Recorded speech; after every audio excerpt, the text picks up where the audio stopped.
നമസ്കാരം സുഹൃത്തുക്കളെ, സോഷ്യൽ മീഡിയയിൽ ഇപ്പോൾ ഏറ്റവും കൂടുതൽ ചർച്ചയാകുന്നത് സജന ഫിറോസ് വിഷയമാണ്. ബിഗ് ബോസിലൂടെ മലയാളി പ്രേക്ഷകർക്ക് പ്രിയങ്കരായ ദമ്പതികളായിരുന്നു ഇവർ. എന്നാൽ ഇപ്പോൾ പുറത്തുവരുന്ന വാർത്തകൾ ആരെയും ഞെട്ടിക്കുന്നതാണ്. ഫിറോസ് ഖാന്റെ അതീവ ഗുരുതരമായ ആരോപണങ്ങളുമായി സജന തന്നെ നേരിട്ട് രംഗത്തെത്തിയിരിക്കുകയാണ്. എന്താണ് ഇതിന്റെ സത്യാവസ്ഥ? സജന പറയുന്നത് എന്തൊക്കെയാണ് എന്ന് നമുക്ക് വിശദമായി ഒന്ന് നോക്കാം. സജനയുടെ വെളിപ്പെടുത്തലുകൾ കേട്ടാൽ ആരുമൊന്ന് അമ്പരന്ന് പോകും. വിവാഹമോചനത്തിന് ശേഷം പലരും പല രീതിയിലാണ് ഇവരെക്കുറിച്ച് സംസാരിച്ചത്.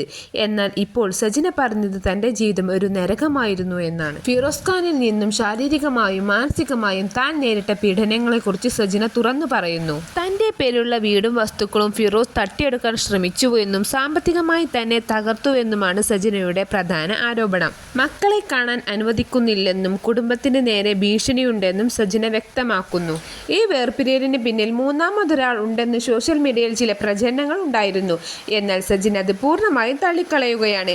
തന്റെ വ്യക്തിപരമായ കാരണങ്ങളാണ് ഫിറോസിൽ നിന്നും അകന്നതെന്നും എന്നാൽ ഇപ്പോൾ ഫിറോസിന്റെ ഭാഗത്തു നിന്നുള്ള ഉപദ്രവങ്ങൾ സഹിക്കാൻ കഴിയാത്തതിനാലാണ് ഇത്തരമൊരു വെളിപ്പെടുത്തൽ നടത്തിയതെന്നും സജന പറയുന്നു.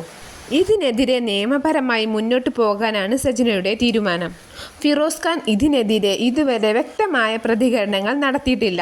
സജനയുടെ ആരോപണങ്ങളിൽ എത്രത്തോളം സത്യമുണ്ടെന്ന് വരും ദിവസങ്ങളിൽ നമുക്ക് അറിയാൻ സാധിക്കും. സുഹൃത്തുക്കളെ, ഈ വിഷയത്തിൽ നിങ്ങളുടെ അഭിപ്രായം എന്താണ്? സജനയ്ക്ക് നീതി ലഭിക്കാൻ ഇന്ന് നിങ്ങൾ കരുതുന്നുണ്ടോ? നിങ്ങളുടെ അഭിപ്രായങ്ങൾ താഴെ കമൻറ്റ് ചെയ്യുക. ഈ വീഡിയോ ഇഷ്ടപ്പെട്ടാൽ ലൈക്ക് ചെയ്യുക. കൂടുതൽ വാർത്തകൾക്കായി ചാനൽ സബ്സ്ക്രൈബ് ചെയ്യുക. അടുത്ത വീഡിയോയിൽ വീണ്ടും കാണാം. നന്ദി.